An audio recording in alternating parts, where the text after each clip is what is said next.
আগামী ডিসেম্বরের মধ্যেই জাতীয় নির্বাচন অনুষ্ঠিত হতে হবে। আবারও আমরা বলতে চাই, আগামী ডিসেম্বরের মধ্যেও জাতীয় নির্বাচন অনুষ্ঠিত হবে। আগামী জাতীয় নির্বাচন অনুষ্ঠান নিয়ে মনে হয় এরই ভিতরে টালবাহানা শুরু হয়েছে বা চলছে।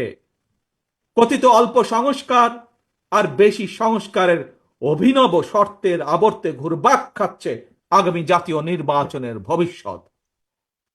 এরই ভিতরে জনগণ বিশ্বাস করতে শুরু করেছে সংস্কার নিয়ে সময় ক্ষেপণের আড়ালে অন্তর্বর্তীকালীন সরকারের ভেতরে এবং বাইরে কারো কারো মনে হয় কিছু ভিন্ন উদ্দেশ্য রয়েছে।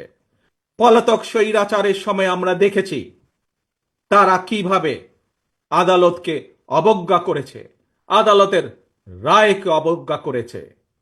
অত্যন্ত দুঃখের সাথে বলতে হয়, পলাতক স্বৈরাচারের পরে যেই সরকারের কাছে দেশের মানুষ আশা করেছিল যে আইনের প্রতি সম্মান থাকবে, আমরা দেখেছি আদালতের রায়ের প্রতি সম্মান না দেখিয়ে যারা ইশরাক হোসেনকে ঢাকা দক্ষিণের মেয়রের দায়িত্ব গ্রহণে বাধা সৃষ্টি করেছে, সেই স্বৈরাচারের সেই একই যে ঘটনা সেটির পুনরাবৃত্তি আমরা দেখতে পাচ্ছি।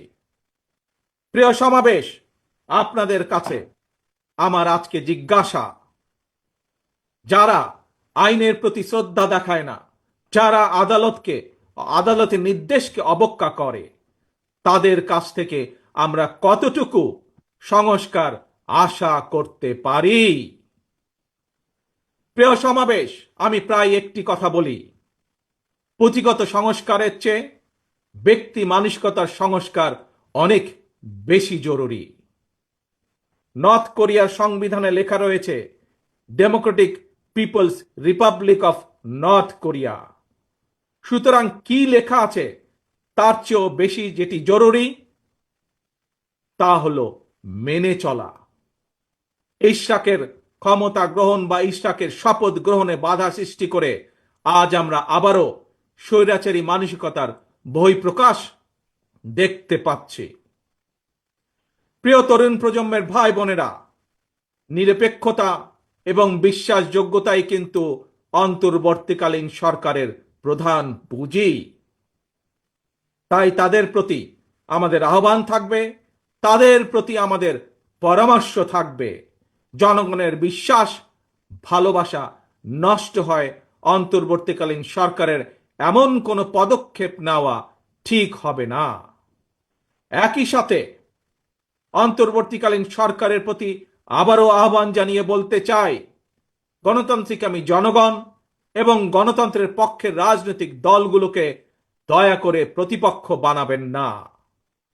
যদি আপনাদের কেউ রাষ্ট্র পরিচালনায় থাকতে চায়, তাহলে সরকার থেকে পদত্যাগ করে জনগণের কাতারে আসুন, নির্বাচন করুন। যদি ভবিষ্যতে নির্বাচনে জনগণের রায় পান, তাহলে আবার সরকারের দায়িত্ব গ্রহণ করুন। পতিত পরাজিত পলাতক স্বৈরাচারের কাছে মানুষের অধিকার প্রতিষ্ঠা কিংবা নির্বাচন কোনো গুরুত্বপূর্ণ কিছু ছিল না। সুতরাং সংস্কার ইস্যুর পাশাপাশি জাতীয় নির্বাচন অনুষ্ঠানের জন্য অন্তর্বর্তীকালীন সরকারের দৃশ্যমান প্রস্তুতি নেওয়া উচিত বলে আমরা বিশ্বাস করি বা আমরা মনে করি। অতীতে বিভিন্ন সময় এই বাংলাদেশে তত্ত্বাবধায়ক সরকার নিরপেক্ষ নির্বাচন অনুষ্ঠিত করেছে এবং প্রত্যেকটি ক্ষেত্রে আমরা দেখেছি তত্ত্বাবধায়ক সরকার 3 মাসের মধ্যেই সফলভাবে জাতীয় নির্বাচন অনুষ্ঠান সম্পন্ন করেছে। সুতরাং অতীতে এই বাংলাদেশে রেকর্ড রয়েছে 3 মাসের মধ্যে জাতীয় নির্বাচন অনুষ্ঠিত করা সম্ভব। কিন্তু আজ আমরা দেখছি 10 মাস পার হয়ে গেল, অন্তর্বর্তীকালীন সরকার নির্বাচনের দিনক্ষণ ঘোষণা করছে না। আমরা ফ্যাসিবাদ মুক্ত বাংলাদেশে জনগণের সরাসরি ভোটে জনগণের কাছে জবাবদিহিমূলক, জনগণের কাছে দায়বদ্ধ একটি সরকার দ্রুত দেখতে চায়। অন্তর্বর্তীকালীন সরকারের প্রতি আহ্বান, আগামী ডিসেম্বরের মধ্যেই জাতীয় নির্বাচন অনুষ্ঠিত হতে হবে। আবারও আমরা বলতে চাই, আগামী ডিসেম্বরের মধ্যেও জাতীয় নির্বাচন অনুষ্ঠিত হবে। নতুন প্রজন্মের প্রিয় ভাই বোনেরা, আজকের এই সমাবেশ, প্রিয় দেশবাসী, আগামী ডিসেম্বরের মধ্যে আপনারা জাতীয় নির্বাচন অনুষ্ঠান যাতে অনুষ্ঠিত হয় তার প্রস্তুতি নিতে শুরু করুন। কারা রাষ্ট্র পরিচালনা করবে, কারা আপনাদের প্রতিনিধি হবে, জাতীয় নির্বাচনে আপনারা ভোট দিয়ে আপনাদের সেই প্রতিনিধিকে আপনারা নির্বাচিত করবেন। দিল্লি নয়, পিন্ডি নয়, নয় অন্য কোন দেশ, সবার আগে বাংলাদেশ। আল্লাহ হাফেজ। বাংলাদেশ জিন্দাবাদ। বাংলাদেশ জাতীয়তাবাদী দল জিন্দাবাদ।